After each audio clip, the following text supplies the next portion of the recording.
President Joe Biden has tested positive for COVID-19. Biden was set to take the stage at the Unidos conference in Las Vegas tonight. In light of this announcement from the White House, Biden has since canceled his appearance.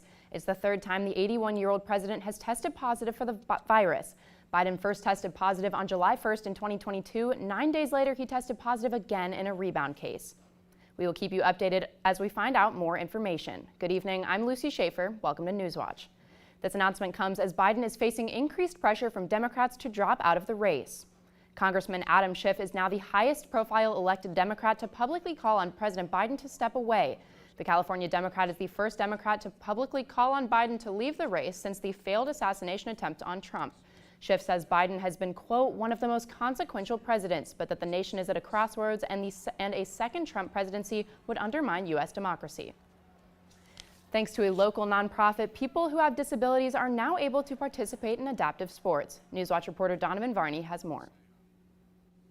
Yeah, Lucy, the Southeastern Ohio Center for Independent Living has been serving people with disabilities since 2002.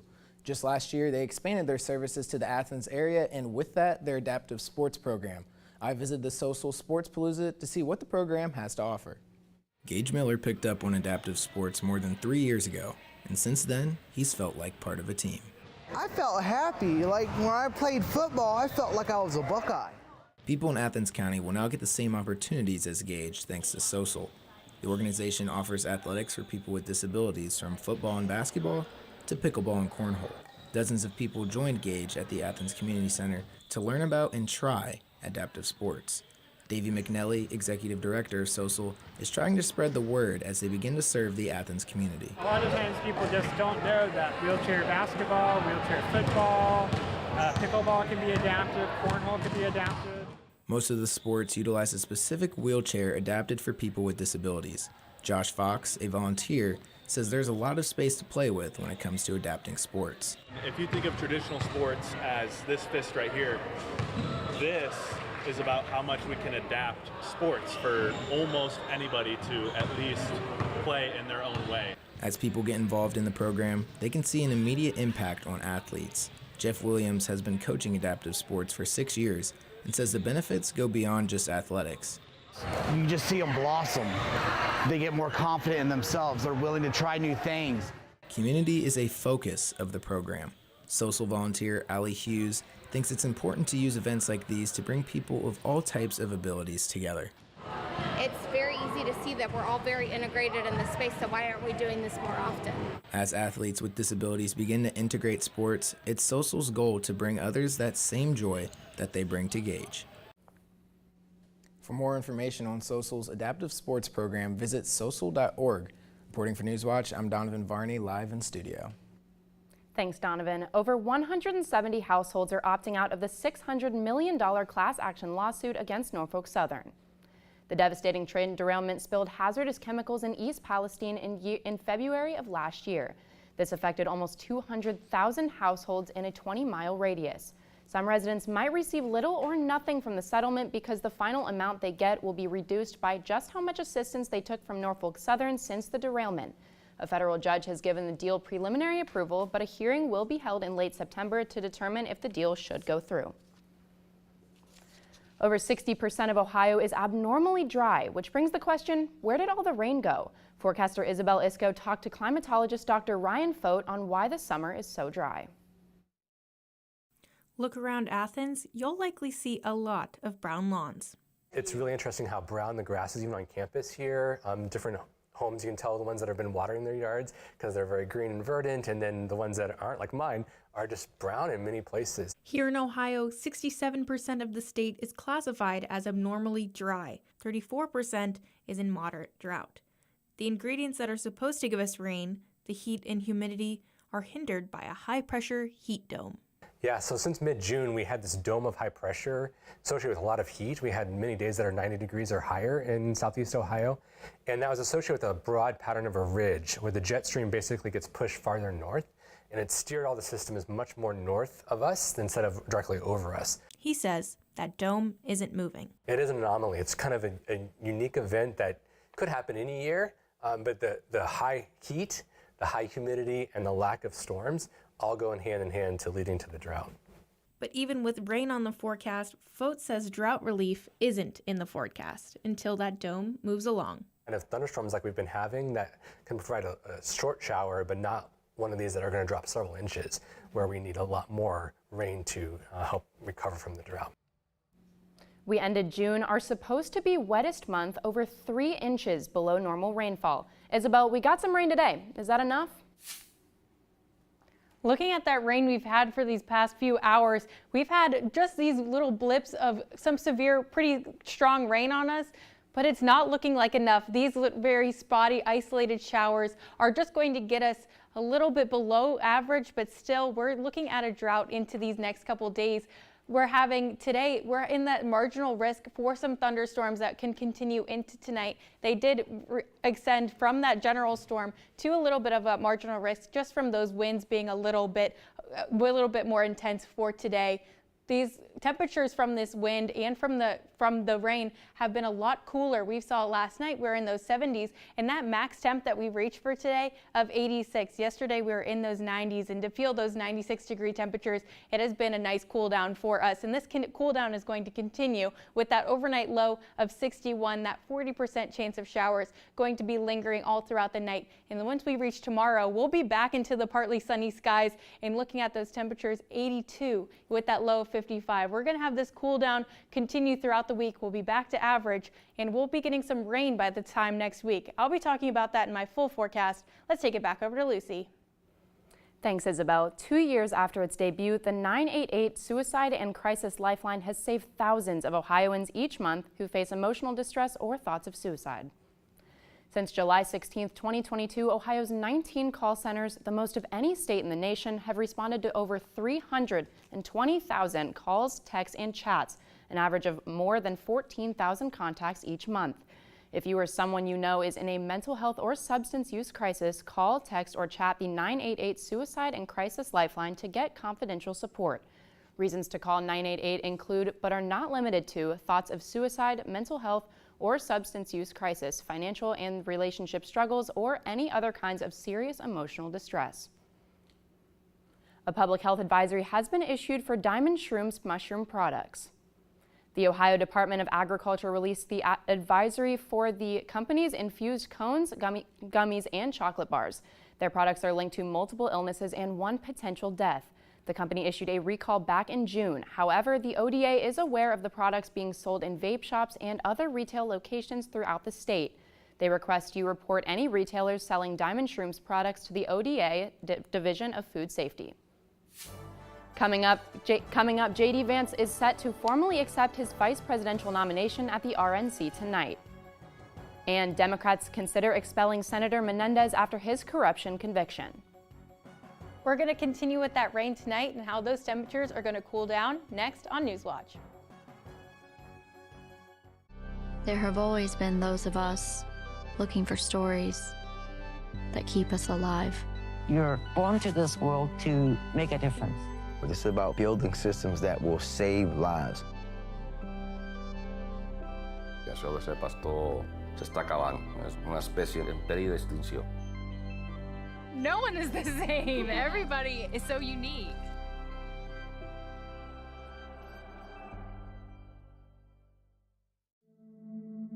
Over 200 local newsrooms, over 3,600 journalists, a community of 300 million Americans. The NPR network is listener-supported, independent journalism in communities around the country. It amplifies more voices, more Americas, and takes all of us on new journeys. It takes all of us closer to home. It takes all of us.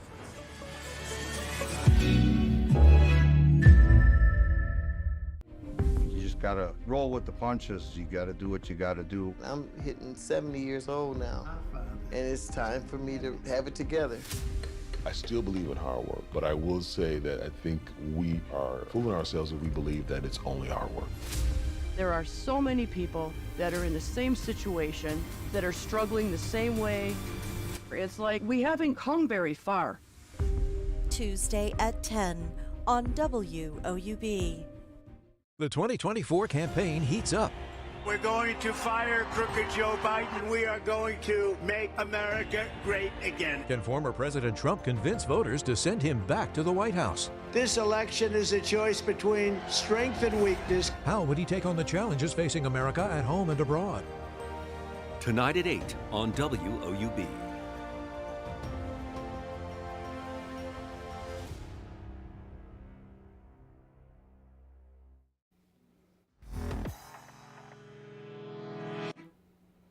It's day 3 at the Republican National Convention. Tonight's theme is Make America Strong Once Again, with speakers expected to focus on foreign policy.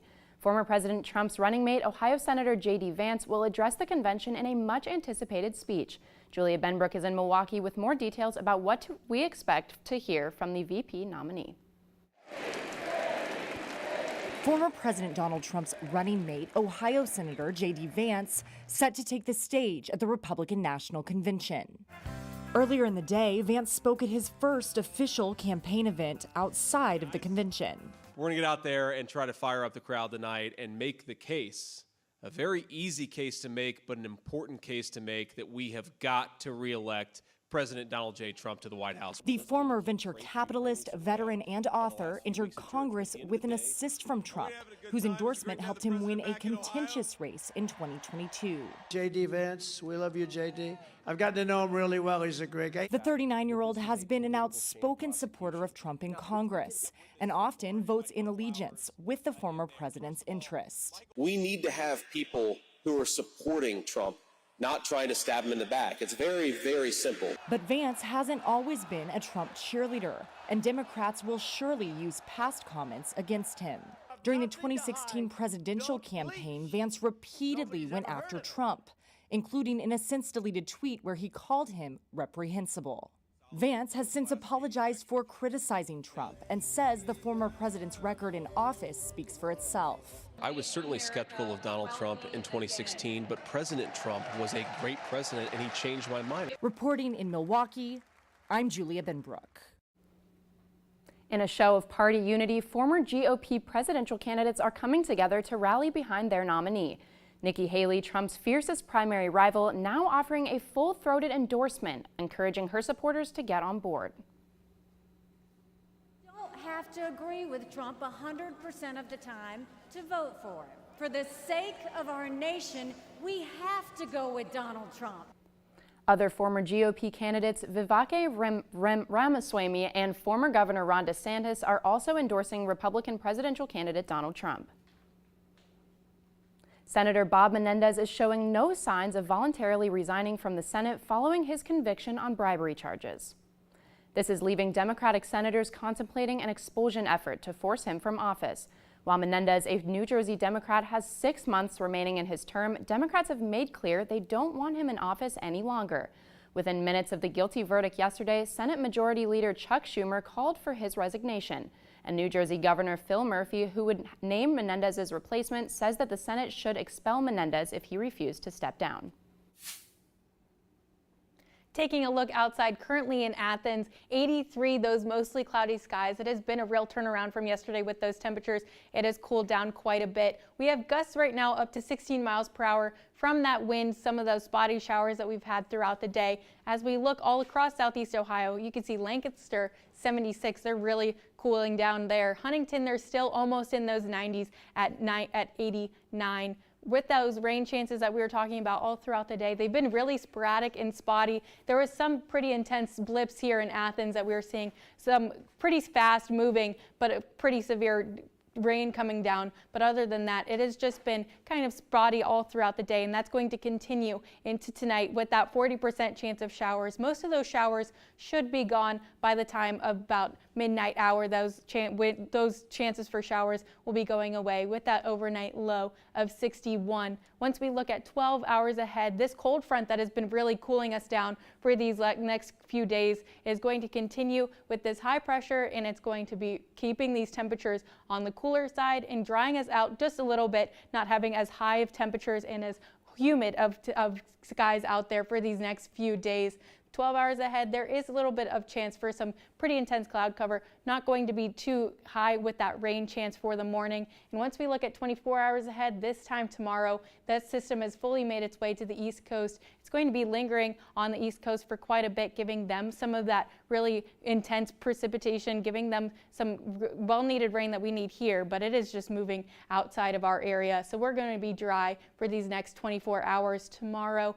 Partly sunny, some clouds are still going to be lingering around, but that temperature high of 82, and we're going to be in the 50s once again tomorrow night with that temperature low of 55. Once we're looking at 36 hours ahead, like I was saying, that low pressure system is going to be sticking to the East Coast and lingering there and giving them some much needed rain after it's been pretty dry all throughout the East, but it is missing us where we really need it for our drought that we're currently in. This high pressure is just going to be making its way in. It is going to be off to the side just a little bit, so we'll still be seeing some of those clouds throughout these next few days, and we're seeing just the beginning of some of that rain that we're expecting for this time next week. Looking at that 7-day outlook, tomorrow 82 for that high, Friday 84 for that high. These next couple of days, those lows in those 50s, and then once we hit the weekend, we'll be back a little bit warmer of temperatures with that high of 87 and Sunday, the high of 88.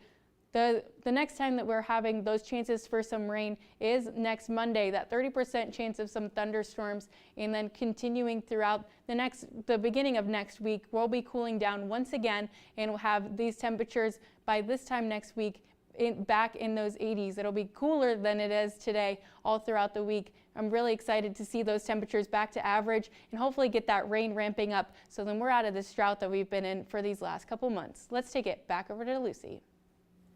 Thanks, Isabel. Federal prosecutors are moving to drop an obstruction charge against some accused January 6th U.S. Capitol rioters. The obstruction of an official proceeding charge accused them of deliberately trying to stop the certification of the 2020 election results. The move to drop the charge comes after last month's U.S. Supreme Court ruling that narrowed how the prosecution can use the charge. The justices ruled it can only apply to impairing or destroying evidence such as documents. In the wake of the High Court's decision, defendants could seek to have their convictions, sentences, or plea deals on the court vacated. Inflation is finally slowing down, which is good news for consumers because it could signal a Fed rate cut. Jen Sullivan looks at the latest numbers and how this could impact interest rates. Some key indicators show inflation is finally starting to cool off. The latest Consumer Price Index, which measures what people pay for goods and services over time, fell 0.1% in June, and inflation eased to 3%. It's the first time consumer prices have fallen since the start of the pandemic. This is certainly good news on the inflation front. Experts like Greg McBride with Bankrate.com say cooling inflation is good news when it comes to interest rates. Things are lining up that the Federal Reserve will begin to cut interest rates in September. Interest rates have been stuck at a 23-year high for months. But a rate cut will make borrowing costs a little bit less expensive. The gap between wage growth and inflation is also starting to close. Over time, we want to see wages growing faster than inflation because that's how, as Americans, we can increase our standard of living. And when it comes to the standard of living, Americans are still shopping despite the high prices. Retail sales held steady in June, defying the decline predicted by economists. Online sales jumped nearly 2% last month. There's also some progress to report on housing. The shelter index rose just 0.2% in June, the slowest monthly increase in 3 years. But on an annual basis, shelter inflation is running at 5.2%, far above overall inflation. When costs go up, households really feel it. And you certainly see that in the housing market today. Not only are rent prices high, home prices are high, financing costs are high, homeowners insurance costs are high. For Consumer Watch, I'm Jen Sullivan. The Paris mayor took a dip in the Seine River to prove it is suitable for swimming events ahead of the Olympic Games. Mayor Anne Hidalgo previously claimed the Seine would be depolluted before triathlon events start later this month. It's been illegal to swim in the river for more than a century because of the pollution. Paris invested more than $1 billion to clean it up, but official testing has found one-off rainfall events can cause E. coli bacteria to spike. The mayor's office says tests showed last week acceptable levels. The Paris Olympics opening ceremony is set to take place July 26 on the Seine if currents are not too strong. Next, how caffeine affects your body. And for the latest from Newswatch, follow us on X, formerly Twitter, Instagram, and YouTube.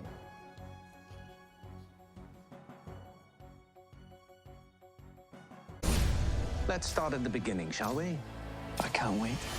Back in the game, bringing the thunder, I'm making waves. People will be watching your every move. I can handle it.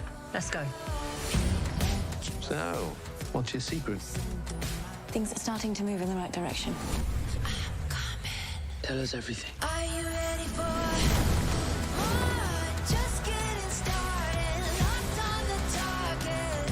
Are you ready for more? No one is going to tell me who I can or can't be. Troubles, honey? Like you wouldn't believe. Hop in. Every day, I see the evidence of all that love can do.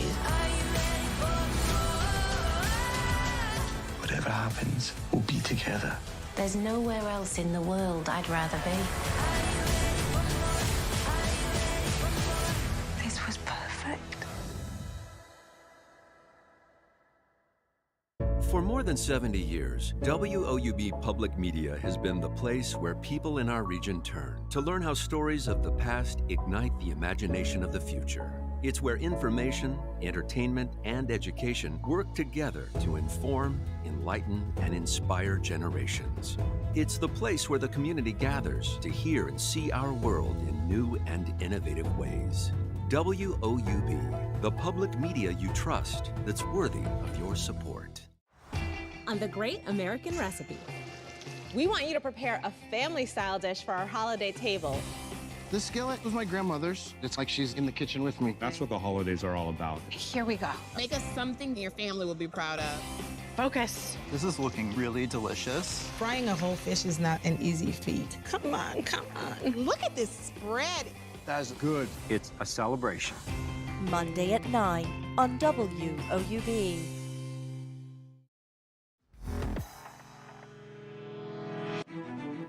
Researchers now say the risk of developing ovarian cancer appears to jump about fourfold for women who have endometriosis. That's compared with women who haven't been diagnosed with the condition. Endometriosis is when tissue similar to the lining of the uterus grows outside the uterus itself, and it already shows links to ovarian cancer risks. But the new study found that even higher cancer risks for some subtypes of the condition. For example, women with deep infiltrating endometriosis, ovarian endometriomas, or both appear to face nearly 19 times the risk of type 1 ovarian cancer. The U.S. Food and Drug Administration says about 4 or 5 cups of coffee a day is safe for an adult. However, some are more sensitive to the drug than others. Mandy Gaither has more on how caffeine affects the body. You can find it in chocolate, soda, tea, and coffee. Caffeine has become a part of life for many. In fact, it's consumed daily by about 80% of adults worldwide. Caffeine certainly gives you that feeling of alertness. It reduces your feeling of fatigue or tiredness. Dietitian Julia Zumpano with Cleveland Clinic says it works by blocking adenosine receptors in your brain. Those receptors slow down nerve activity, which make us feel tired. That helps explain the afternoon crash some may feel when the effects of their morning coffee wear off. It's important to understand your threshold, how you react to caffeine, how much you're having, how you're dosing it throughout the day. For most people, the U.S. Food and Drug Administration says moderate caffeine consumption can be part of a healthy diet, but overuse can lead to side effects like insomnia, jitters, anxiousness, fast heart rate, upset stomach, nausea, headache, and a feeling of unhappiness. Zumpano says it's also important to pay attention to the source of your caffeine. If it's in a sugary beverage or coffee drink that's containing a tremendous amount of sugar or calories or fat, we're really not gaining the benefit. Since caffeine affects everyone differently, Zumpano says to measure how much you can handle without having any negative side effects. I usually say start low, start small, and then add very gradually. For Health Minute, I'm Mandy Gaither. The FDA says that if you'd like to cut down on caffeine intake, do so gradually.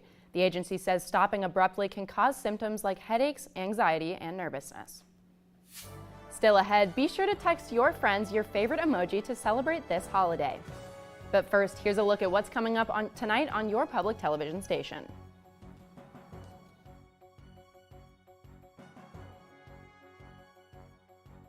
Understanding the past gives a sense of the future. This is the first time that anyone has seen this in 2,000 years.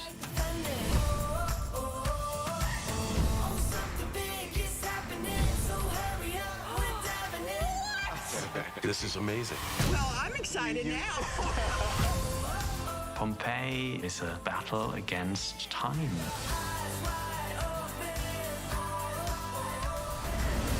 You think I'm joking, but look at this. It did really happen. Don't let anybody tell you who you are. History teaches us to honor the past. When you look back, you're like, wow, that was pretty special. This is something that's actually altering the course of history. You're charged with keeping these stories alive.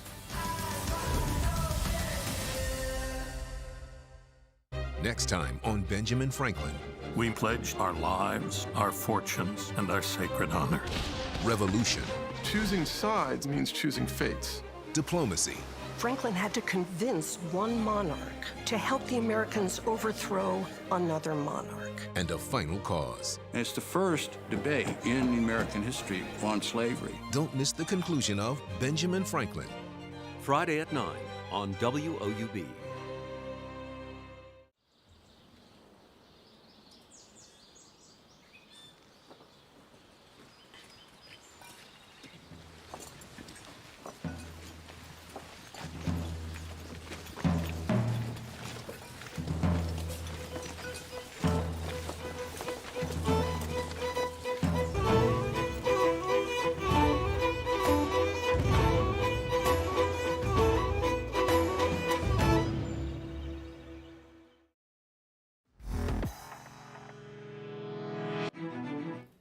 Finally tonight, it's World Emoji Day. It's an annual chance to reflect on the thousands of symbols and smileys we've come to love, laugh about, and sometimes lament. There's little dispute that emojis are an increasingly important part of our daily conversations as texting becomes a bigger part of our lives. A recent texting quiz by CNN found Gen Z is more likely to use than others to use a skull emoji to convey laughter. But the emoji called Face with Tears of Joy remains the most popular choice across generations to convey laughter. Nearly 200,000 people have completed the non-scientific quiz so far. So I don't normally use the skull emoji when it comes to laughing. I use the one. Either. Yeah, I know. I use the one where it's crying, like all down the face. I use that one all the time. Like the normal cry or like the sideways laughy cry? Because I think I use that one more. I think it's a little cringy now, but I know. I'll use that one. I used to use a lot more when I was younger, but still use it. Okay, so you're calling me a little younger right now? Maybe. Well, let's take a final look at weather for tonight. Currently out there, 83, those mostly cloudy skies. Tomorrow will be a lot colder than we are even right now with that temperature high of 82. That temperature low tomorrow night, it is going to be quite chilly out there with that temperature low of 55. Those partly sunny skies throughout the day. We'll be done with that rain for tonight and into tomorrow. We'll have those clearer skies, but we're still going to have to make it through tonight with that 40% chance of showers, that overnight low of 61. This 7-day outlook, you can see that those temperatures tomorrow, that high of 82, that low of 55, and then we're going to continue that warm up as we go through the weekend. And once we reach this time next week, it will be back into those low 80s with that high for Wednesday of 80 and that low of 68. These next few days, we're going to be feeling a lot more like average temperatures after these last few days of those high 90s. So I'm very excited to head outside with a little bit less of a chance of having some heat-related illnesses. And then once we get out for early next week, there is another chance for some rain. So definitely stick back with us just to see when we're going to need that umbrella next. And that does it for our broadcast this evening. Thank you for watching. For Donovan Varney and Isabel Isco, I'm Lucy Schaefer. Stay tuned for the PBS NewsHour coming up next. And remember, you can find the latest news anytime at WOUB.org or follow us on social media. Have a great night.